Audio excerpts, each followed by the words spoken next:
नमस्कार जय हिंद साथियों, कैसे आप सभी। मैं राहुल अग्रवाल आपका स्वागत करता हूं आपका अपने इस ऑनलाइन प्लेटफॉर्म पर। तो दोस्तों, जैसे कि आपको पता होगा कि एसएससी द्वारा सीएसएसएल मेंस का जो एग्जाम लिया गया था, उसकी जो फाइनल आंसर की है वो रिलीज कर जा चुकी है। एंड दोस्तों, मैं आपको बता दूं, इसके अंदर दो आपकी शिफ्टों के अंदर पेपर हुआ था, जिसके अंदर जो पहली शिफ्ट थी उसके अंदर जितने मैथ क्वेश्चन पूछे गए थे वो हमारे द्वारा उनको सोल्यूशन बता दिए सबसे स्मार्ट अप्रोच के साथ बताया। तो अगर आपने वो वाली वीडियो नहीं देखी तो वो वाली वीडियो देख लेना। आज हम यहाँ पर सीएसएसएल मेंस की जो आपकी सेकंड शिफ्ट ली गई थी उसके अंदर जितने मैथ क्वेश्चन पूछे गए थे, आज की इस वीडियो के अंदर हम उनके सोल्यूशन के बारे में बात करने वाले हैं। तो बिना किसी देर के इस वीडियो को स्टार्ट करते हैं। आप जो इस वीडियो को, मैं लास्ट में ये बात जब बताऊं कि आपको वीडियो कैसा लगा, ठीक है। तो दोस्तों, आज की इस वीडियो को भी यहाँ पर स्टार्ट करते हैं। सबसे पहला क्वेश्चन आपको यहाँ पर जो पूछा गया था वो आपको अपनी स्क्रीन पर दिख रहा होगा। आपसे यहाँ पर बोला गया था कि 10 वर्ष पहले एक पिता की आयु उसके पुत्र की आयु की दुगनी थी, ठीक है। मैं यहाँ पर पिता यानी कि क्या लिख देता हूँ, फादर लिख देता हूँ, और उसका जो सन है उसको एस से शो कर देता हूँ।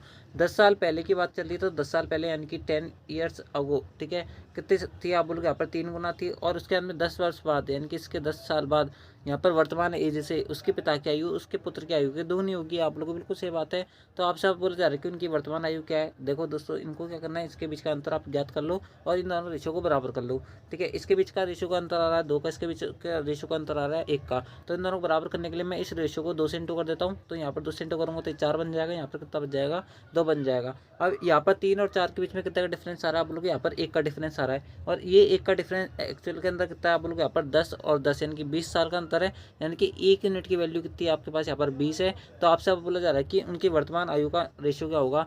देखो, उनकी वर्तमान आयु का रेशियो क्या होगा, अगर यहाँ पर 10 साल पहले के बारे में बात करूँ तो 20 × 3 यानी कितना हो जाएगा, 60 साल हो जाएगा।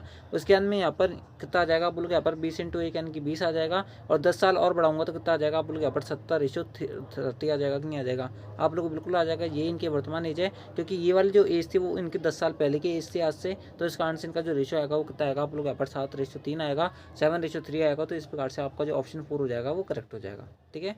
अगला अगला क्वेश्चन आपसे और पूछा गया था कि क्रेमलिन पर चीनी बेचता है लेकिन वह खराब बाटों का उपयोग करता है, इस प्रकार वह 28% का लाभ अर्जित करता है। यदि 3.2 किलो चीनी के बदले वह कितनी चीनी दे रहा है, वो आपसे पूछा रहा है। किस प्रकार सॉल्व करोगे।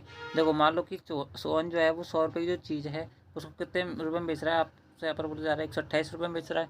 आप लोगों को बिल्कुल सही बात है।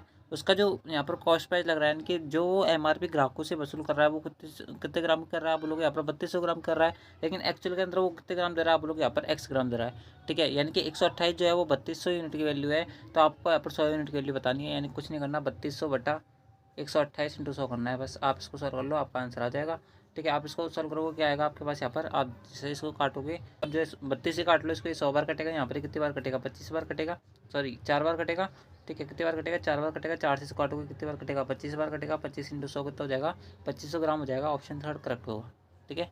अगला, पाइप एक टंकी को अलग अलग तौर पर क्रमशः 36 मिनट 45 मिनट में बढ़ सकते हैं। टंकी में लगा एक निकास पाइप प्रति मिनट 40 लीटर पानी निकाल देता है। यदि दोनों पाइप एक साथ खोल दिए जाए तो टंकी 1 घंटे में भर जाती है। तो आपको बताना है कि टंकी की क्षमता इनकी धारिता कितनी है। देखो, किस प्रकार सॉल्व करोगे। मैं मान लेता हूँ कि टंकी के अंदर टोटल 3 पाइप लग रहे हैं, ए बी और सी, ठीक है। कितने पाइप लग रहे हैं, 3, ए बी और सी। सी को मैं यहाँ पर डब्बे के अंदर बंद कर देता हूँ। क्यों बंद कर देता हूँ, क्योंकि पाइप है वो आपके यहाँ पर खाली करने का काम कर रहा है। ए जो है वो 36 मिनट में बढ़ सकता है, दूसरा जो 45 मिनट में बढ़ सकता है, और तीनों मिलकर जो है टोटल 60 मिनट में उस टंकी को बढ़ सकते हैं। ये बोल रहा है आपसे क्वेश्चन में, क्योंकि 1 घंटा यानी कि 60 मिनट हो गया। अगर मैं इनके हिसाब से एफिशिएंसी निकालूंगा टोटल तो कितना आ जाएगा, आप लोग यहाँ पर 180 आ जाएगा। अगर 36 का भाग अगर मैं 180 के अंदर दूंगा, ठीक है, तो कितना आ जाएगा, आप लोग यहाँ पर 36 पंजे 180 होते हैं, 45 चौके 180 होता है, और 60 चौके 180 होता है। आप लोगों को बिल्कुल सही बात है। यानी कि ए की एफिशिएंसी 5 है, बी की एफिशिएंसी 4 है। तो टोटल अगर ए बी सी की एफिशिएंसी यहाँ पर 3 आ रही है, तो यहाँ पर सी कितना रहा होगा, आप लोग यहाँ पर -6 रहा होगा, क्योंकि 9 - 3 यानी कि 6 आएगा। लेकिन नेगेटिव के अंदर आएगा, क्यों, क्योंकि यहाँ पर खाली करने का काम कर रहा है, ठीक है। आप लोगों को बिल्कुल सही बात है, ठीक है। अगर 6 की एफिशिएंसी से खाली कर रहा है, ठीक है, 6 की एफिशिएंसी से अगर ये खाली कर रहा है तो 180 यहाँ पर लीटर वाला जो टैंक है उसको खाली करने में कितना टाइम लगेगा, आप लोग यहाँ पर 30 मिनट का टाइम लगेगा। 30 मिनट में वो उस टैंक को पूरी तरीके से खाली कर सकता है। आप लोगों को बिल्कुल सही बात है। लेकिन क्वेश्चन में तो आपसे यहाँ पर अलग ही चीज़ बोली जा रही है। क्वेश्चन में आपसे यहाँ पर बोला जा रहा है कि वो 1 मिनट के अंदर टोटल 40 लीटर पानी निकाल सकता है। कितने लीटर निकाल सकता है, 1 मिनट के अंदर 40 लीटर, ठीक है। अगर 1 मिनट के अंदर 40 लीटर निकाल सकता है और 30 मिनट में पूरा टैंक खाली कर सकता है, तो टंकी की धारिता कितनी आ जाएगी, आप लोग 40 × 30 यानी कि 120 सॉरी 1200 लीटर आ जाएगी, नहीं आ जाएगी, आप लोग बिल्कुल आ जाएगी। तो आपका ऑप्शन 4 करेक्ट हो जाएगा इस प्रकार से, ठीक है। इससे ज़्यादा बेस्ट और इससे ज़्यादा अच्छा मेथड इसका नहीं है इस क्वेश्चन को सॉल्व करने का। आपको मेरी आप यहाँ पर ध्यान रखना, ठीक है। एक तिर्यक छेदी रेखा दो समांतर रेखाओं को प्रतिष्ठित करती है, और तिर्यक छेदी रेखा की एक तरफ ही दोनों आंतरिक कोणों के बीच का अंतर जो है वो 40 डिग्री का है, तो आपको यहाँ पर आंतरिक कोणों के में सबसे छोटा कोण का आपको यहाँ पर वैल्यू बतानी है। किस प्रकार से करोगे, मान लो कि आपके पास ये यहाँ पर क्या है, दो सीधी समांतर रेखा है, इसमें एक तिर्यक रेखा आपकी यहाँ पर ये वाली हो जाएगी। आप लोगों को बिल्कुल सही बात है, आपकी तिर्यक रेखा हो जाएगी, ठीक है। और उसके अंत में आपसे यहाँ पर बोला जा रहा है कि यहाँ पर आपको बोला हुआ है कि दो आंतरिक कोणों के बीच का जो अंतर है वो यहाँ पर 40 डिग्री का है। यानी कि ये वाला जो कोण है, ठीक है, और ये वाला जो कोण है, अगर मैं x मानूंगा तो इसको मेरे को x+40 मानना पड़ेगा, क्योंकि इन दोनों के बीच का अंतर 40 डिग्री का है। यानी कि एक कोण जो होगा वो 40 डिग्री अधिक होगा दूसरे कोण से। आप बोलोगे बिल्कुल सही बात है, अगर ये 40 डिग्री अधिक है, ठीक है, तो आपको यहाँ पर सबसे छोटा कोण बताना है। यानी कि आपको यहाँ पर इस x की वैल्यू पूछी जा रही है। अगर ये x है, तब दोस्तों ये वाला जो कोण होगा, ये वाला कोण क्या हो जाएगा, आप बोलोगे x हो जाएगा। क्यों हो जाएगा x, क्योंकि आपको पता होगा कि अगर f बनता है तो दोस्तों इन दोनों के बीच का जो यहाँ पर ये वाला कोण होता है, ये क्या होता है, बराबर होता है दोनों। तो x+40, इन दोनों की वैल्यू कितनी दे रखी है, 180 दे रखी है। तो 2x की वैल्यू कितनी हो जाएगी, आप बोलोगे 140 हो जाएगी। तो x की वैल्यू कितनी हो जाएगी, 70 हो जाएगी। यही हमारा आंसर है, ऑप्शन सेकंड करेक्ट है, ठीक है। अगला, ए जो है वो बी को 33% लाभ पर एक घड़ी बेचता है, बी जो है उसे 20% के आने पर सी को बेचता है। यदि सी जो है वो 532 रुपये का भुगतान करता है तो ए का क्रय मूल्य ज्ञात करना है। यानी कि ए का जो क्रय मूल्य था वो 100 रुपये था, उसने 33% के लाभ पर यहाँ पर किसको बेचा है, बी को बेचा है। बी ने यहाँ पर 20% की हानि पर यानी कि 80/100 में उसको किसको बेचा होगा, सी को बेचा होगा। और सी ने जो उसका फाइनल पे किया है वो कितना रुपये का है, 532 रुपये गिरा है। आपको यहाँ पर इसको सॉल्व करना है और आपका आंसर आ जाएगा। देखो 1 0 से 1 0 कट गया, आप लोगों को बिल्कुल सही बात है। आप जो इसको काट सकते हो, 13 चौके 52 होता है, यानी कि 4 बार पूरा पूरा कट जाएगा इससे। उसके अंदर में 2 बार कटेगा, इससे ये काटोगे 5 बार कटेगा, यानी कि 5 × 100 500 आंसर होगा। ऑप्शन पहला करेक्ट है, ठीक है। इस प्रकार से आपको सॉल्व करना था। अगला अगला क्वेश्चन आपसे बोला जा रहा है कि सुदर्शन और अब्राहम दो रिक्तियों के लिए साक्षात्कार के लिए उपस्थित हुए। सुदर्शन ने चयन की प्रायिकता 1/3 है और अब्राहम की चयन की प्रायिकता जो है वो 1/5 है। उनमें से किसी की भी चयनित न होने की प्रायिकता क्या होगी। देखो अब्राहम के यहाँ पर चयनित होने की प्रायिकता कितनी है, आप लोग यहाँ पर 1/3 है। चयनित न होने की प्रायिकता यानी कि पी, यहाँ पर सुदर्शन है ना, सुदर्शन नोट से सॉल्व करूंगा, इसकी वैल्यू क्या होगी, 1 माइनस का पी एस होगी। आप लोग बिल्कुल सही बात है। तो 1 माइनस क्या हो गया, 1/3 यानी कितना हो जाएगा, आप लोग 2/3 हो जाएगा। यानी कि इसके सुदर्शन के चयन न होने की यहाँ पर प्रोबेबिलिटी क्या हो जाएगी, आप लोग 2/3 हो जाएगी। इनटू क्या करोगे, यहाँ पर अब्राहिम के चयन होने की प्रायिकता रखी है, तो हम अब्राहिम के चयन न होने की प्रायिकता कितनी होगी, आप बोलोगे यहाँ पर 1 माइनस का 1/5 यानी कितना होगा, आप बोलोगे 4/5 होगा। आप लोग बिल्कुल सही बात है। बस आप इसको सॉल्व कर लो, आपका आंसर आ जाएगा। 4 दूनी के 8 होता है, 5 3 15 होता है, 8/15 करेक्ट आंसर होगा। ऑप्शन सेकंड करेक्ट है। अगला अगला क्वेश्चन आपसे बोला जा रहा है कि एक प्रिज्म है जिसका आधार जो है वो एक समबाहु त्रिभुज है और प्रत्येक भुजा जो है वो 4 सेंटीमीटर की। यदि पार्श्व पृष्ठीय क्षेत्रफल यानी कि वक्र पृष्ठीय क्षेत्रफल जो दे रखा है वो आपका 120 सेंटीमीटर स्क्वायर दे रखा है। लेटरल सरफेस एरिया जो है वो 120 सेंटीमीटर स्क्वायर दे रखा है। तो प्रिज्म का आयतन यानी कि आपको यहाँ पर क्या बताना है, उसका वॉल्यूम बताना है। देखो आपको पता होना चाहिए कि एक प्रिज्म जिसका समबाहु त्रिभुज है, ठीक है, आधार, उसका जो लेटरल सरफेस एरिया होता है LSA क्या होता है, आप लोग यहाँ पर पेरीमीटर इंटू हाइट होती है, ठीक है। अब हाइट हमें नहीं पता, लेकिन भुजा तो पता है उसका, समबाहु त्रिभुज का। आप लोग बिल्कुल सही बात है। तो उसका पेरीमीटर कितना आएगा, आप बोलोगे 12 आएगा। लिटरल सर्फेस एरिया 120 रखा है, तो एच की वैल्यू कितनी आ जाएगी, आप बोलोगे 10 आ जाएगी। एच की वैल्यू कितनी आ गई, आप बोलोगे 10 आ गई, ठीक है। एच की वैल्यू कितनी आ गई, 10 आ गई। 10 आने के बाद में आपसे बोला जा रहा है कि प्रिज्म का आयतन ज्ञात करो। प्रिज्म का आयतन कितना होता है, आप बोलोगे वॉल्यूम बराबर होता है आपके पास यहाँ पर बेस का एरिया। क्या होता है, बेस का एरिया, ठीक है, बेस एरिया इंटू क्या होता है, आप बोलोगे हाइट होती है।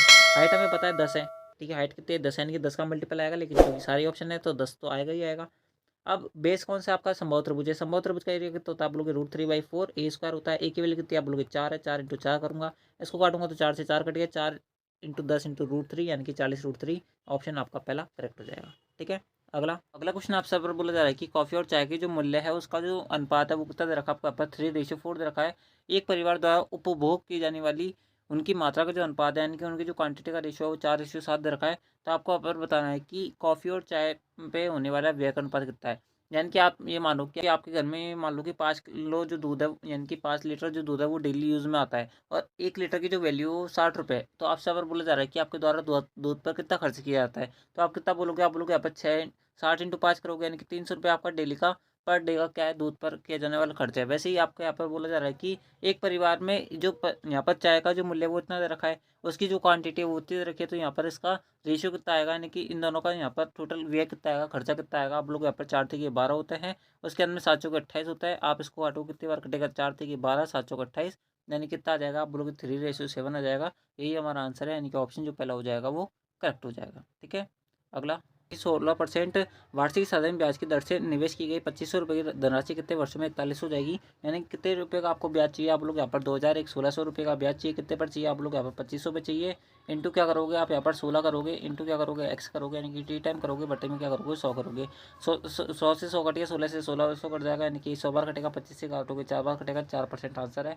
ऑप्शन पहला करेक्ट है। अगला अगला क्वेश्चन आपसे बोला जा रहा है कि 7786 की धनराशि ए बी सी में इस प्रकार बांटी जाती है कि ई की धनराशि बी की धनराशि का जो रेशियो है वो 3:4 है, बी की धनराशि और सी की धनराशि का रेशियो इतना है, तो बी को प्राप्त होने वाली धनराशि कितनी है। ए बी सी का हमें रेशियो लगाना है 3:4 रेशियो, यहाँ पर कितना है आप बोलोगे यहाँ पर इसका 13:14 है, सॉरी 12:13 है।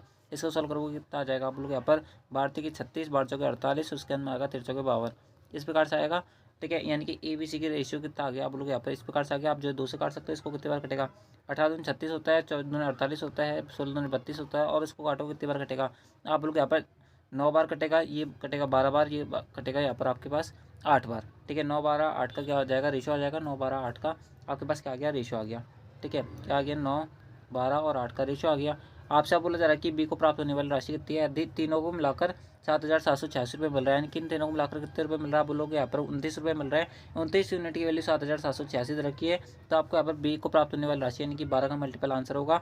आप लोग बिल्कुल सही बात है कि आपको ये वाला सॉल्व करना पड़ेगा इक्वेशन, यानी कि ये वाली इक्वेशन आपको क्या करना पड़ेगा सॉल्व करना पड़ेगा। ठीक है, मैं इसको थोड़ा साइड में सरका देता हूँ क्योंकि ऑप्शन मेरे को दिख नहीं रहा और मैं ऑप्शन से इस क्वेश्चन को बनाऊंगा अब। ठीक है, तो मैं इसको यहाँ पर रख देता हूँ फिलहाल के। ठीक है, देखो जो भी आंसर आएगा 12 का मल्टीपल होगा, 12 यानी कि 3 और 4 का मल्टीपल होगा। 4 का जो मल्टीपल है वो केवल ऑप्शन थर्ड ही है आंसर है, ऑप्शन 4 में नहीं होगा, तो इस कारण से ऑप्शन थर्ड है वो करेक्ट आंसर है, पूरा सॉल्व करने की जरूरत नहीं है। अगला अगला क्वेश्चन आपसे बोला जा रहा है कि इस इक्वेशन को सॉल्व करो, कुछ नहीं करना, आप जो काटते जाओ जहाँ तक करता चल जाए। ठीक है, देखो x+3 और x-3 यानी कि क्या बन जाएगा आप बोलोगे यहाँ पर x² माइनस का 1/9 बन जाएगा, आप बोलोगे बिल्कुल सही बात है। ठीक है, और यहाँ पर क्या बन जाएगा आप बोलोगे यहाँ पर ये बन जाएगा x²। ठीक है, सॉरी 1 माइनस का क्या बच जाएगा 1 माइनस का x²/9 बच जाएगा, आप लोगों को बिल्कुल सही बात है। ठीक है, अगर मैं ऊपर वाली इक्वेशन में से 9 कॉमन लूँगा, ठीक है, इन दोनों इक्वेशंस में अगर 9 कॉमन लूँगा तो क्या बचेगा आप लोग यहाँ पर x²/9 माइनस का 1 बचेगा, और इसमें से 9 कॉमन लूँगा तो क्या बचेगा आप लोग यहाँ पर x²/1/9 बचेगा, और इंटू क्या आप लोग 9 है। ठीक है, ये दोनों इक्वेशन आपस में कर देंगे, आप लोगों को बिल्कुल सही बात है। क्या बचेगा 9 का क्यूब माइनस का 729 बचेगा। ठीक है, यही आंसर होना चाहिए, तो ऑप्शन जो 4 है वो करेक्ट आंसर है। ठीक है, अगला अगला क्वेश्चन आपसे बोला जा रहा है कि एक नाव धारा की प्रतिकूल दिशा में 1 घंटे में 3 किलोमीटर चलती है और धारा की अनुकूल दिशा में 12 मिनट में 1 किलोमीटर चलती है, तो नाव को स्थिर जल में 6 किलोमीटर चलने के लिए कितना टाइम लगेगा। देखो नाव की प्रतिकूल दिशा यानी कि अप स्ट्रीम की वैल्यू दे रखी है आपको यहाँ पर 1 घंटे में 3 किलोमीटर यानी कि 3 किलोमीटर पर आवर की स्पीड है यहाँ पर किसके अंदर अप स्ट्रीम के अंदर, और बात करें यहाँ पर अनुकूल दिशा में डाउन स्ट्रीम के अंदर 12 मिनट में 1 किलोमीटर चल रही है, यानी कि इसका 5 गुना टाइम में यानी कि 60 मिनट में कितना किलोमीटर चल जाएगी आप लोग यहाँ पर 5 किलोमीटर। आप लोग बिल्कुल सही बात है, तो यहाँ पर डाउन स्ट्रीम की स्पीड क्या हो गई आप लोग 5 किलोमीटर प्रति घंटा हो गई। अगर बात करें यहाँ पर नाव को स्थिर दर में चलाना है यानी कि x+y की वैल्यू आपको यहाँ पर दे रखी है क्वेश्चन के अंदर 5 और x माइनस के y की वैल्यू कितनी दे रखी है आपको यहाँ पर आप लोग यहाँ पर 3 दे रखी है, तो आपको यहाँ पर किसी वैल्यू बतानी है आप लोग यहाँ पर हमें बतानी है एक्स के हिसाब से। ठीक है, यानी कि यहाँ पर इसको सॉल्व करने पर आपकी एक्स की वैल्यू क्या आएगी आप लोग यहाँ पर एक्स की वैल्यू आएगी 4 और वाई की वैल्यू कितनी आएगी आप लोग यहाँ पर वाई की वैल्यू आएगी 1। अगर एक्स की वैल्यू 4 है वाई की वैल्यू 1 है तो 6 किलोमीटर चलने में 6 किलोमीटर अगर आप चलोगे 4 की स्पीड से तो कितना टाइम लगेगा आप लोग यहाँ पर 6/4 लगेगा, यानी कि 3/2 घंटा लगेगा। कितना लगेगा 3/2 घंटा, यानी कि कितना हो जाएगा आप बोल के यहाँ पर यानी कि 1.5 घंटा यानी कि 1.5 घंटे का आपको टाइम लगेगा, डॉट आपको 1 घंटा 30 मिनट का टाइम लगेगा, यानी कि ऑप्शन जो सेकंड होगा वो इस प्रकार से करेक्ट होगा। अगला अगला क्वेश्चन आपसे बोला जा रहा है कि 2 कोण हैं जिनके माप जो दे रखे हैं वो 3:7 में दे रखी है, यदि इन दोनों मापों का योग तीसरे कोण की माप के बराबर है तो सबसे छोटा कोण ज्ञात करना है। यानी आपको यहाँ पर पहला कोण दे रखा है 3x, दूसरा जो कोण दे रखा है वो 7x दे रखा है, और थर्ड जो कोण दे रखा है वो दोनों की योग के बराबर दे रखा है, यानी कि 10x के बराबर दे रखा है। इसकी टोटल वैल्यू 180 आ रही है, तो x की वैल्यू कितनी आएगी आप लोग यहाँ पर x की वैल्यू आएगी 9। अगर x की वैल्यू 9 है तो आपको यहाँ पर सबसे छोटा कोण बताना है, और सबसे छोटा कोण कौन सा होगा आप बोलोगे 3x वाला होगा। x की वैल्यू 9 रखने पर यहाँ पर 3x की वैल्यू कितनी आएगी आप लोग यहाँ पर 27 आएगी, तो ऑप्शन जो आपका सेकंड होगा वो इस प्रकार से करेक्ट होगा। अगला अगला क्वेश्चन आपसे बोला जा रहा है कि एक खोखला घन है जो कागज से बना है जिसका आयतन जो है वो 512 घन इकाई है, घन बनाने में कितने वर्ग इकाई कागज की आवश्यकता होगी। यानी कि आपसे इनडायरेक्टली इस घन का क्या पूछा जा रहा है, आपसे यहाँ पर संपूर्ण प्रतिशत क्षेत्र पूछा जा रहा है, यानी कि इसकी वैल्यू पूछी जा रही है। ए क्यूब की वैल्यू अगर इतनी है तो ए की वैल्यू कितनी आई होगी आप बोलोगे 8 आएगी, तो 8 का स्क्वायर कितना हो जाएगा आप बोलोगे 64 हो जाएगा। इंटू करना क्या करना है 6 करना है, अगर इसको यहाँ पर सॉल्व करूँगा तो कितना आएगा आप लोग यहाँ पर 6 चौके 24 और यहाँ पर इतना आना चाहिए सॉल्व करने पर बिल्कुल इतना ही आ रहा है, तो आपका जो ऑप्शन थर्ड होगा वो करेक्ट होगा। ठीक है, इस प्रकार सॉल्व करना था। यानी कि आपको आयतन दे रखा है, आपको यहाँ पर संपूर्ण पृष्ठ का क्षेत्रफल ज्ञात करना था। अगला अगला क्वेश्चन आपसे पर बोला जा रहा है कि चाका जो व्यय है और बचत जो है वो 2:1 के अंदर है, यानी कि ये इसके यहाँ पर क्या एक्सपेंडिचर है और यहाँ पर इसकी क्या सेविंग्स है। यदि उसकी आय और व्यय में 20% और 15% की वृद्धि होती है तो यहाँ पर बचत की प्रतिशतता ज्ञात करिए। ठीक है, यानी कि मैं मान लेता हूँ कि इसको टोटल जो आय है, ठीक है, टोटल जो इनकम है वो कितनी है, आप लोग यहाँ पर 3 रही होगी। ठीक है, क्योंकि अगर आप ध्यान से देखोगे तो उसने एक्सपेंड इतना कर दिया, सेव इतना कर लिया, यानी कि उसकी टोटल आय कितनी रही होगी, 3 रही होगी। आपसे आप बोला जा रहा है कि यदि आय में 20%, आय में 20% यानी कि तीन तीन का 20% कितना हो जाएगा, आप लोग यहाँ पर 3 यानी कि 0.6, यानी कि नया जो आय हो जाएगी वो उसकी कितनी हो जाएगी, आप लोग की 3.6 हो जाएगी। और उसके अंदर बोला जा रहा है कि उसके व्यय में, व्यय कितना था, आप लोग यहाँ पर 2 था, 2 के में कितने परसेंट की वृद्धि हो रही है, 15% की वृद्धि हो रही है। यानी कितना जा रहा है, आप लोग यहाँ पर 2.30% हो रहा है। नया व्यय जो है वो 2.3 रुपये हो रहा है या फिर 2.30 रुपये हो रहा है। तो आपसे बोला जा रहा है कि उसकी बचत में प्रतिशतता की वृद्धि ज्ञात करनी है। पहले 3 रुपये में वो 2 रुपये खर्च कर रही थी, 1 रुपये बचा रही थी, अभी जो है वो 3.6 रुपये में 2.3 रुपये खर्च कर रही है, यानी कि 1.3 रुपये बचा रही होगी। आप लोग बिल्कुल सही बात है, यानी कि उसने कितने रुपये ज़्यादा बचाया, आप लोग यहाँ पर 0.30 रुपये ज़्यादा बचाए, कितने पर बचाया, आप लोग यहाँ पर 1 रुपये बचाए। परसेंट निकालने के लिए इंटू 100 करूँगा तो यहाँ पर सॉल्व करने पर कितना आएगा, आप लोग 30% आएगा। तो ऑप्शन जो आपका सेकंड हो जाएगा वो करेक्ट हो जाएगा। ठीक है, अगला अगला क्वेश्चन आपसे बोला जा रहा है कि एक चुनाव है जिसमें 90% मत पाने वाला उम्मीदवार 800 मतों के अंतर से चुना जाता है। डाले गए कुल मतों की संख्या कितनी है। मान लीजिए कि सभी मत जो है वो वैध है, यानी कि वैलिड है, यानी कि अगर एक चुनाव है जिसके अंदर 90% एक उम्मीदवार को मिले हैं, ठीक है, 90% एक उम्मीदवार को मिले हैं, तो दूसरे उम्मीदवार को कितने मिले होंगे, आप लोग 10% मिले होंगे। इन दोनों के बीच का अंतर कितना, आप बोलोगे 80% का है, और 80% की वैल्यू कितनी रखी है आपको क्वेश्चन के अंदर, आप बोलोगे 800 दे रखी है। तो आपको यहाँ पर टोटल 100% की वैल्यू बतानी है। 1% की वैल्यू कितनी निकलेगी, आप लोग यहाँ पर 10 निकलेगी। तो 100% की वैल्यू कितनी निकलेगी, इंटू 100 करूँगा तो 1000 निकलेगी। तो ऑप्शन जो थर्ड हो जाएगा वो इस प्रकार से करेक्ट हो जाएगा। अगला अगला क्वेश्चन आपको यहाँ पर एक क्वेश्चन दे रखे थे, आपको इसको सोल्व करना था। सबसे पहले हम ब्रैकेट को सोल्व करेंगे, इसको सोल्व करने पर 7 आएगा। क्यूब से जो क्यूब रूट है वो खत्म हो जाएगा, यानी कितना बचेगा, आप लोग के 7 बचेगा। ठीक है, उसके अंदर में बीच में इंटू का साइन है तो इंटू आएगा। उसके अंदर में यहाँ पर इसको सोल्व करूँगा तो इसको सोल्व करने पर 6 आएगा, और क्यूब रूट से आपका क्यूब कट जाएगा तो 6 यहाँ पर आ जाएगा, यानी कि 6 7 42 आंसर आना चाहिए, जो ऑप्शन 4 हमारा सेटिस्फाई करवा रहा है। अगला अगला क्वेश्चन आपको यहाँ पर ये दे रखा है, अगर आप इसको सोल्व करोगे तो यहाँ पर 25 का स्क्वायर है। ठीक है, उसके अंदर में यहाँ पर कितना दे रखा है, बोलो यहाँ पर 2.5 दे रखा है। यहाँ पर कितना दे रखा है, बोलो यहाँ पर ये दे रखा है 0.25 दे रखा है। उसके अंदर में ये कितना दे रखा है, बोलो यहाँ पर 3 3 6, यानी कि 6 जीरो, यानी कि 3 संख्या बाद पॉइंट लगेगा, यानी कितना लगेगा, आप बोलो कि 0.025 दे रखा है। ठीक है, यानी यूनिट डिजिट 5 बचना चाहिए, जो कि बच रहा है। अगर इन सबको सॉल्व करूँगा तो कितना आ जाएगा, आप लोग यहाँ पर 27.5 प्लस क्या जोड़ना पड़ेगा मुझे यहाँ पर, आप लोग यहाँ पर इतना जोड़ना पड़ेगा। अगर इसको जोड़ूंगा तो यहाँ पर कितना बचेगा, आप लोग यहाँ पर 0.25 यहाँ पर जोड़ना पड़ेगा, और 0.00025 यहाँ पर जोड़ना पड़ेगा, यानी कितना बचेगा 577.72, यानी कि 27.775 आंसर आना चाहिए, जो कि ऑप्शन सेकंड के अंदर है, यानी कि यही हमारा करेक्ट आंसर है। अगला अगला क्वेश्चन आपसे बोला जा रहा है कि एक आदमी दो अलग अलग अवलोकन बिंदु पी व क्यू से 60 डिग्री व 30 डिग्री उन्हें कोण के बिजली खंभे के शीर्ष का अवलोकन किया। ठीक है, यदि पी और क्यू के बीच की दूरी इतनी है तो खंभे को ऊंचाई ज्ञात करनी है, यानी कि एक व्यक्ति है जो यहाँ पर खड़ा हुआ है। ठीक है, यहाँ पर ये पी बिंदु है, यहाँ पर ये क्यू बिंदु है, और यहाँ पर ये ओ बिंदु है। ठीक है, ये कितने डिग्री का एंगल है, 30 डिग्री का एंगल है। यहाँ पर कितना है, 60 डिग्री का एंगल है। आपको ये डिस्टेंस 10 दे रखे, तो आपको यहाँ पर ये डिस्टेंस पूछ रहा है। कुछ नहीं करना, देखो अगर 60 डिग्री है, ठीक है, 60 डिग्री के सामने वाला भुजा का कोण कितना होता है, आप लोग √3 होता है। यहाँ पर कितना होता है, 1 होता है। 30 के सामने वाला भुजा क्या होता है, आप लोग यहाँ पर 1 होता है। यहाँ पर कितना होता है, आप लोग 30 डिग्री होता है, यानी कि √3 होता है। आप लोग को बिल्कुल सही बात है, यानी कि अगर मैं यहाँ पर इन दोनों का क्या निकालना पड़ेगा, मुझे कोफिशिएंट निकालना पड़ेगा जिससे दोनों कंडीशन सेटिस्फाई हो जाए। तो आपको कुछ नहीं करना, अगर ये आपको यहाँ पर 10 दे रखा है तो मैं यहाँ पर ऑप्शन से सॉल्व करूँगा। अगर मैं यहाँ पर 5 मानता हूँ तो 5 से √3 सेटिस्फाई नहीं हो पाएगा, तो इसको छोड़ते हैं हमें। अभी जो हमारे √3 का मल्टीपल है उसको चेक करते हैं। सबसे पहले 5 √3 को चेक करते हैं। 5 √3 को अगर मैं √3 की वैल्यू मानता हूँ तो यहाँ पर कितना आना चाहिए, आप लोग के 5 आना चाहिए। ठीक है, यानी कि 5 √3 का ये √3 गुना हो रही है डिस्टेंस, आप लोग बिल्कुल हो रही है, यानी कि आंसर सेटिस्फाई हो रहा है, यानी कि ऑप्शन जो थर्ड हो जाएगा वो करेक्ट हो जाएगा।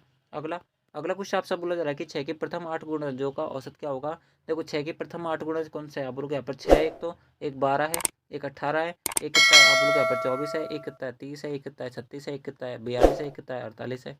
ठीक है, इतना आएगा 48 होता है, यानी कि ये आ गए। अगर आप इन सबका औसत निकालने जाओगे तो कितना बचेगा, कैसे सब निकालोगे इन सबका, देखो अंतिम पद कौन सा आप लोग यहाँ पर 48 है, पहला पद कौन सा था 6 था। ठीक है, इंटू क्या करोगे n/2, n कितनी आप लोग यहाँ पर 1 2 3, यानी कि 8 पद है, कितने पर 2 पर भाग दोगे, यहाँ पर कितना आ जाएगा 4, कितना आ जाएगा 48, और 6 कितना हो जाता है, आप लोग 54 हो जाते हैं। 54 × 4 करूँगा तो कितना आएगा, आप लोग यहाँ पर इतना आएगा। कितने पद थे, आप लोग 8 पद थे, तो 8 का भाग दोगे, यहाँ पर ये 2 बार कटेगा, यहाँ पर कितने बार कटेगा, 27 बार कटेगा, 27 आंसर है। अब एक क्वेश्चन कैसे सॉल्व करा वो मैं बता देता हूँ। इस क्वेश्चन को सॉल्व करा है मैंने यहाँ पर SN वाले फॉर्मूले से। SN बराबर क्या होता है आप लोग यहाँ पर N/2 A प्लस L होता है। A क्या होता है, पहला पद होता है, L क्या है, आखिरी पद है, N क्या है, टोटल नंबर ऑफ संख्या है, 2 यहाँ पर कॉमन ही रहता है। बात करें SN के अंदर, अगर आपको यहाँ पर क्या पूछ रहा है, औसत निकालना है, तो औसत के लिए टोटल संख्या का भाग देना है। टोटल संख्या कितनी थी आप लोग यहाँ पर 8 थी, तो 8 का भाग दे देंगे टोटल में, तो हमारा आंसर आ जाएगा 27। ऑप्शन जो 4 हो जाएगा वो इस प्रकार से करेक्ट हो जाएगा। ठीक है, अगला क्वेश्चन आपसे पर बोला जा रहा है कि the distribution of 100 workman employed in a factory according to their monthly salary showed an average salary of 4500 रुपये per month if the median salary is found to be 1900 find the mode salary. यानी कि आपको यहाँ पर बताना है कि आपको देखो कुछ नहीं करना, आपको इंडायरेक्टली यहाँ पर मोड दे रखा है। ठीक है, यानी कि मोड पूछा है आपसे, यहाँ पर आपको मीडियन दे रखा है, यहाँ पर इसके अलावा क्या दे रखा है आपको यहाँ पर, कि आपको मीडियन दे रखा है, इसके अलावा आपको क्या दे रखा है, आपको यहाँ पर मीन दे रखा है। बस आप इसको सॉल्व कर लो, आपका आंसर आ जाएगा। आपको पता होना चाहिए कि मोड, मीडियन और मीन में क्या संबंध होता है। आपको ये बात पता होगी कि मोड बराबर जो होता है वो 3 मीडियन माइनस का 2 मीन के बराबर होता है। आप लोग बिल्कुल से बात है, बस आप इसको सॉल्व कर लो, आपका आंसर आ जाएगा। 3 की जगह 3 रख दो, इंटू क्या करना है मीडियन। मीडियन की वैल्यू कितनी है आपसे यहाँ पर बोला जा रहा है, मीडियन की वैल्यू है 4900 यानी कि 4900 रुपये, माइनस का 2 इंटू मीन। मीन की वैल्यू कितनी है आप बोलोगे 4500 है, 4500 यहाँ पर रख दो। ठीक है, इसको सॉल्व करने पर कितना आएगा आपके पास, यहाँ पर आप जैसे इसको सॉल्व करोगे तो आपके पास आएगा, देखो यहाँ पर आप जो है यहाँ पर 3 इंटू 49 यानी कितना हो जाएगा, 5 से 15, यानी कि 15,000 में से अगर मैं यहाँ पर 300 घटाऊंगा तो कितना बचेगा आप लोग यहाँ पर 14,700 बचेगा। माइनस कितना करना पड़ेगा, 4500 इंटू 2 यानी कि 9,000 आ गया। इसको घटाओ कितना आ जाएगा आप लोग यहाँ पर 5700 आ जाएगा। यही हमारा आंसर है, ऑप्शन जो थर्ड हो जाएगा वो करेक्ट हो जाएगा। ठीक है, अगला अगला क्वेश्चन आपसे बोला जा रहा है कि यदि ब्याज की दर पहले वर्ष के लिए 2.5% और दूसरे वर्ष के लिए 2% प्रति वर्ष है तो 6,000 रुपये का पर चक्रवृद्धि ब्याज याद करना है। कुछ नहीं करना, इन दोनों का लगा लेना है, आपको सक्सेसिव लगा लेना है, और जितना भी परसेंट आया उसको यहाँ पर हम 6,000 से निकाल देंगे। देखो किस प्रकार से करोगे, 2.5 और 2 का सक्सेसिव लगाओ कितना आ जाएगा आप लोग यहाँ पर 4.5, प्लस कितना आएगा आप लोग यहाँ पर 2.5 इंटू 2/100 आ जाएगा। इसको सॉल्व करेंगे तो 5 आएगा, 5 से इसको भाग करोगे तो कितने बार जाएगा आप बोलोगे 0.05 बार जाएगा। ठीक है, 4.5 प्लस 0.05 यानी कितना हो जाएगा आप लोग 4.55, यानी कि 6,000 रुपये पर आपको यहाँ पर 4.55 का ब्याज मिलेगा।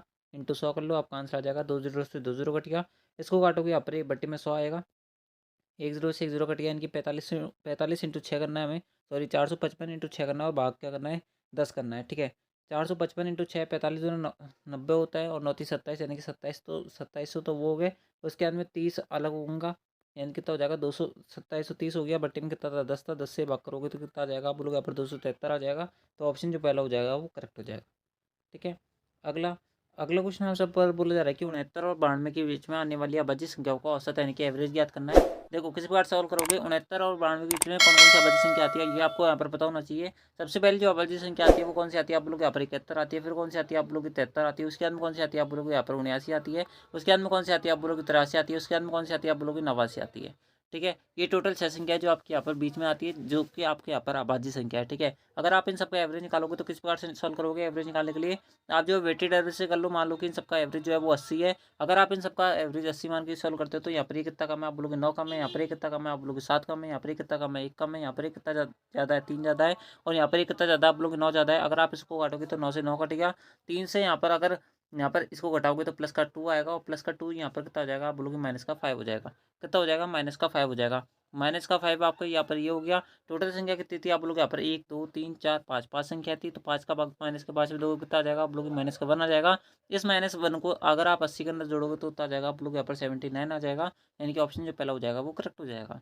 ठीक है, अगला अगला क्वेश्चन आप सब बोला जा रहा है कि जब सूर्य का शीर्षलंब जो है वो 45 डिग्री की तुलना में 30 डिग्री होता है, यानी कि तो किस प्रकार सॉल्व करोगे। आपका यहाँ पर ये सूरज है और इसका यहाँ पर एंगल जो बन रहा है वो इस प्रकार से बन रहा है। ठीक है, पहला जो एंगल बन रहा है वो 30 डिग्री का बन रहा है, दूसरा जो बन रहा है वो 45 डिग्री का बन रहा है। आपसे यहाँ पर बोला जा रहा है कि यदि जो समतल जमीन पर खड़े टावर की छाया से 40 मीटर अधिक लंबा, यानी कि इन दोनों के बीच की जो डिस्टेंस दे रखी है वो 40 मीटर दे रखी है, तो टावर की ऊंचाई h पूछ रहा है, किस प्रकार सोल्व करोगे। देखो अगर ये 45 है तो यहाँ पर ये 45 होगा एच भी, आप लोग बिल्कुल सही बात है। अगर ये 30 डिग्री है तो 30 डिग्री के सामने वाली भुजा कितनी होती है आप लोग यहाँ पर 1 होती है, और ये पूरी कितनी होती है आप लोग की √3 होती है, यानी कि इसकी √3 गुना होगी। आप लोग बिल्कुल सही बात है, यानी कि √3 h की वैल्यू आपको क्वेश्चन के अंदर कितनी रखी है आप लोग यहाँ पर 40 प्लस h दे रखी है। ठीक है, तो एक h की वैल्यू कितनी आ जाएगी आप लोग यहाँ पर 40 अपॉन √3 माइनस का 1 आ जाएगी। आप लोग को बिल्कुल सही बात है। ठीक है, तो h की वैल्यू पूछ रहा क्वेश्चन के अंदर।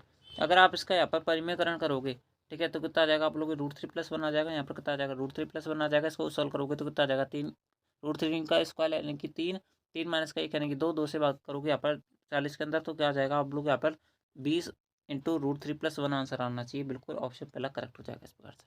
ठीक है, अगला क्वेश्चन आपसे बोला जा रहा है कि क्रिकेट मैच में 11 खिलाड़ियों द्वारा बनाए गए रन इस प्रकार है। आपको ये रन दे रखे हैं और उन सबका आपको क्या बताना है, माध्यिका यानी कि मीन बताना है। ठीक है, तो किस प्रकार से सॉल्व करोगे, देखो इन सब के मीडियन अगर आपको निकालनी है तो इन सब की टोटल से लिखते हैं 11, 11 के लिए क्या करते हैं हम n+1/2 करते हैं। यानी कि छठवां जो नंबर होगा असेंडिंग ऑर्डर में जमाने पर, यानी कि आरोही क्रम में व्यवस्थित करने पर जो छठवां नंबर होगा वही हमारा आंसर होगा। बात करें यहाँ पर असेंडिंग ऑर्डर में जमाने की, तो सबसे पहला आएगा आपका 1, उसके बाद में आएगा यहाँ पर 7, उसके बाद में आएगा 9, उसके बाद में आएगा 11, उसके बाद में आएगा 16, उसके बाद में आएगा 16, यानी कि 3 3 6 तो ये हो गए। छठवां नंबर ही हमें चाहिए था, तो छठवां नंबर कौन सा है, 16 आएगा। यही आंसर है, ऑप्शन पहला करेक्ट है।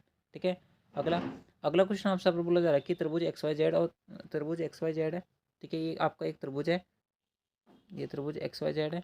उसके अंदर में यहाँ पर XY के अंदर जो आपकी XY की लेंथ दे रखी है वो 5 दे रखी है, XZ की जो लेंथ दे रखी है वो 7 दे रखी है, और Q जो है वो YZ पर बिंदु इस प्रकार है कि, ठीक है ये Q है, ये YZ पर बिंदु इस प्रकार है कि XQ जो है वो कौन एक्स को क्या कर रहा है, द्विभाजित कर रहा है, यानी कि यहाँ पर जो एंगल बन रहा है वो बराबर बन रहा है।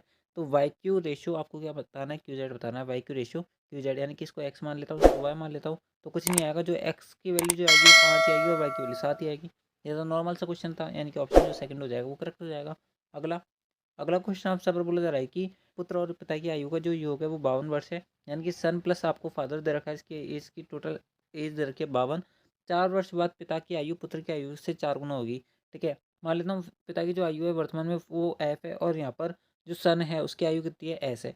ठीक है, 4 वर्ष बाद देखूंगा तो पिता की आयु में भी यहाँ पर 4 साल बढ़ेगा, और पिता जो पुत्र है उसकी भी आयु यहाँ पर कितने साल बढ़ेगी, 4 साल बढ़ेगी। तो आपसे अब बोला जा रहा है कि 4 साल बाद यानी कि F+4 और S+4, ठीक है, इसकी पुत्र की आयु की 4 गुना होगी, यानी कि इसके कितना होगा आप लोग 4 गुना होगा। बस आप इसको सॉल्व कर लो, आपका आंसर आ जाएगा। तो पुत्र की वर्तमान आयु पूछ रहा है, इनकी एस की वैल्यू पूछ रहा है, कुछ नहीं करना। ठीक है, एफ की जगह क्या कर सकता हूँ मैं, यहाँ पर +4 कर देता हूँ दोनों तरफ। ठीक है, एस की जगह +4 करूँगा तो कितना लिख सकता हूँ मैं इसकी जगह, आप लोग यहाँ पर 4s+4 रख सकता हूँ, यानी कितना आ जाएगा s+4s प्लस कितना आ जाएगा 16 बराबर में कितना आ जाएगा 52 4 56, 56 आ जाएगा।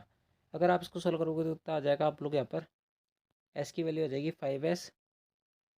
5s प्लस यहाँ पर बराबर में जाएगा तो 56 में से 16 गए तो 40 बचेगा, तो एस की वैल्यू कितनी आ जाएगी आप लोग 8 आ जाएगी। 8 आंसर है, ऑप्शन थर्ड करेक्ट है।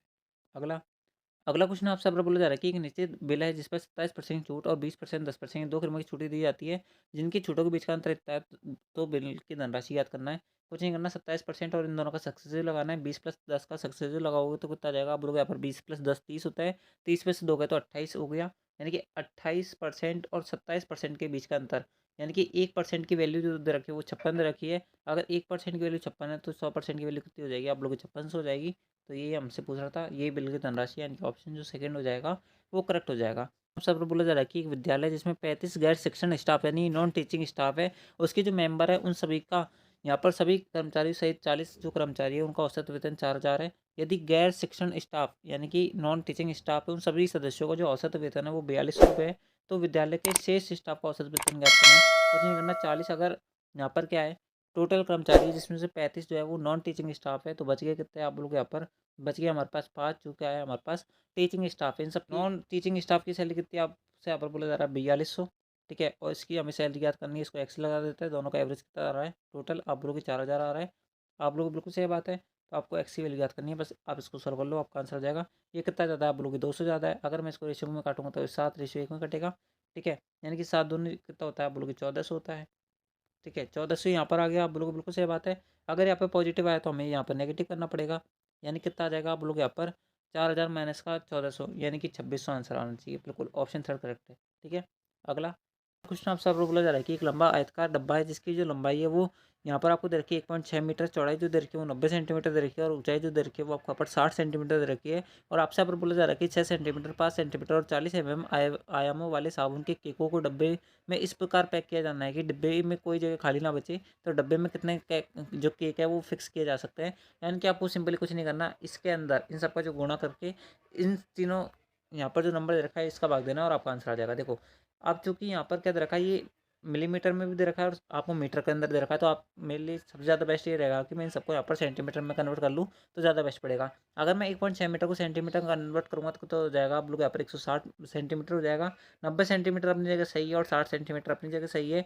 बात करें यहाँ पर कितना 6 सेंटीमीटर ठीक है, 5 सेंटीमीटर की जगह ठीक है, 40 कर देता हूँ। अगर मैं जो 40 को सेंटीमीटर के अंदर कन्वर्ट करना है तो कितने का भाग देना पड़ेगा, 10 का भाग देना पड़ेगा। यानी कितना हो जाएगा आप लोग यहाँ पर 4, यहाँ पर ही सेंटीमीटर हो जाएगा। आप बोलोगे बिल्कुल सही बात है, बस आप इसका भाग दे दो और आपका आंसर आ जाएगा। ठीक है, अब काटोगे कितने बार कटेगा, ये 10 बार कटेगा। ठीक है, उसके अंदर 5 की 20 होता है, 20 से 8 बार कटेगा, 9 8 72, 72 तो आंसर आएगा। तो ऑप्शन जो पहला होगा वो करेक्ट होगा। ठीक है, तो दोस्तों इस प्रकार से ये था आपका यहाँ पर SSC CHSL 2023 मेंस का जो एग्जाम लिया गया था, उसके अंदर आपकी यहाँ पर शिफ्ट सेकंड होती है, उसके अंदर जितने मैथ क्वेश्चन पूछे गए थे वो मैंने आपको इनका सोल्यूशन बता दिया है। आई होप आपको ये वीडियो पसंद आई होगी। अगर आपको ये वीडियो पसंद आई तो इस वीडियो को लाइक जरूर करें और चैनल को सब्सक्राइब जरूर करें, ताकि हमें भी आप सबके लिए ऐसी वीडियोस बनाने के लिए मोटिवेशन मिलता रहे। एंड दोस्तों इससे पहले वाली जो आपकी पहले शिफ्ट हुई थी CHSL मेंस की, उसका भी हमने आंसर बता दिया है सबसे स्मार्ट अप्रोच के साथ बताया है। इस मिनट में 30 क्वेश्चन आपको यहाँ पर बताया गया है उस वीडियो के अंदर, तो आपने अगर वो वाली वीडियो नहीं दिखे तो उस वाली वीडियो को जरूर देखना। तो आज की इस वीडियो के अंदर मिलता है आपके नेक्स्ट आंसर की वाली वीडियो के अंदर। जब तक ले जय हिंद, जय भारत, जय Hindustan. Thanks for watching, thank you.